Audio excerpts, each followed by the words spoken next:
बिहार ही नहीं, देश की राजनीति में चिराग पासवान का कद इस कदर बढ़ रहा है कि अब देश के बड़े नेताओं में उनकी पहचान होने लगी है।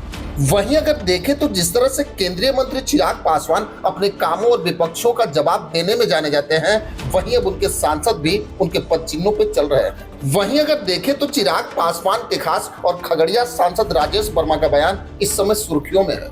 वैसे अगर देखा जाए तो राजेश वर्मा लोकसभा में विपक्षियों को खूब जवाब देते हैं और अपने क्षेत्र की बातों को लोकसभा की कार्रवाई के दौरान जोर शोर से उठाते हैं। वहीं अगर देखा जाए तो राजेश वर्मा जब संसद की कार्रवाई से खाली होते हैं तो अपने क्षेत्र में सबसे ज्यादा समय भी बिताते हैं। वहीं सांसद राजेश वर्मा का एक बयान इस समय खूब सुर्खियां बटोर रहा है। वैसे तो हिंदी भाषा को लेकर देश की राजनीति में इस समय कई सवाल उठ रहे हैं। वहीं इस पर चिराग पासवान के सांसद राजेश वर्मा ने बड़ा बयान दिया है।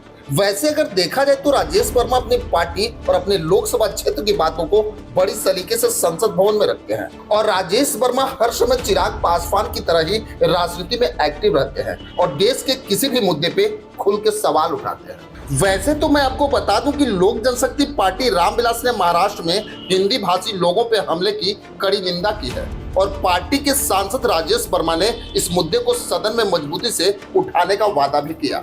वैसे अगर देखें तो महाराष्ट्र में मराठी न बोलने पे हिंदी भाषी लोगों से मारपीट का मामला जल्द ही संसद भवन में उठ सकता है।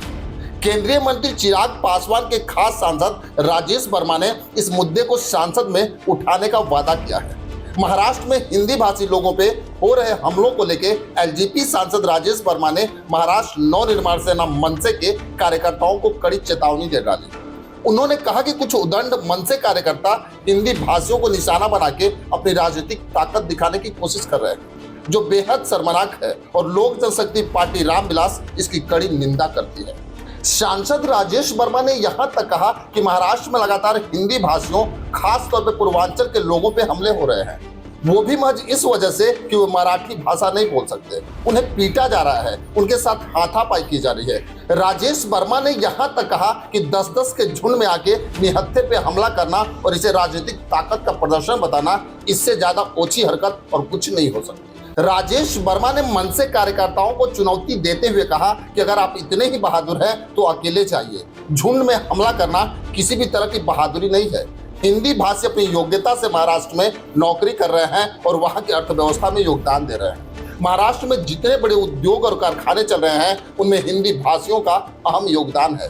वे दिन रात मेहनत करके उन उद्योगों को चला रहे हैं। बदले में उन्हें सम्मान चाहिए, न कि हिंसा और अपमान। वहीं राजेश वर्मा ने स्पष्ट शब्दों में कहा कि हमारी पार्टी हिंदी भाषी लोगों पर हमले की कड़ी निंदा करती है। हिंदी भाषा जब आपका सम्मान करते हैं तो आपसे भी सम्मान की उम्मीद रखते हैं। हम आने वाले समय में इस मुद्दे को सदन में मजबूती से उठाएंगे। वहीं अगर देखें तो लोजपा रामविलास के सांसद का यह बयान ऐसे समय पे आया जब महाराष्ट्र में हिंदी भाषियों पे बढ़ते हमले को लेकर चिंता बढ़ रही है। अब देखना होगा कि राज ठाकरे की पार्टी मनसे इस चेतावनी पे क्या प्रतिक्रिया देती है। वैसे तो मैं आपको बताऊं कि हाल ही में मुंबई के अंधेरी इलाके के वर्सोवा में स्थित डी मार्ट स्टोर में ऐसा ही वाकया हुआ, जहां मराठी भाषा को लेकर एक ग्राहक और स्टोर के कर्मचारियों के बीच बहस हो गई। यह पूरा मामला तब शुरू हुआ जब डी मार्ट के कर्मचारी ने ग्राहक से कहा कि वह मराठी नहीं बोल सकता और केवल हिंदी में ही बात करेगा। इसके बाद ग्राहक ने मनसे को इसकी सूचना दी और कुछ ही देर में मनसे के नेता और कार्यकर्ता वहां आ गए। उन्होंने कर्मचारी की पिटाई की और उसे मराठी में माफी मांगने के लिए मजबूर किया। वैसे तो इस घटना का वीडियो सोशल मीडिया पर खूब वायरल भी हो रहा है। मनसे कार्यकर्ताओं का कहना था कि महाराष्ट्र में रहने वाले लोगों को मराठी भाषा का सम्मान करना चाहिए और मराठी आनी चाहिए। इस घटना को लेकर पुलिस में कोई औपचारिक शिकायत दर्ज नहीं कराई गई। लेकिन अब जिस तरह से राजेश वर्मा ने हिंदी भाषियों के लिए सदन में आवाज उठाने की मांग रखी है, उसमें आपकी क्या राय है हमें कमेंट बॉक्स में जरूर लिखिए। बस आज के लिए इतना ही, फिर मिलेंगे। जय हिंद।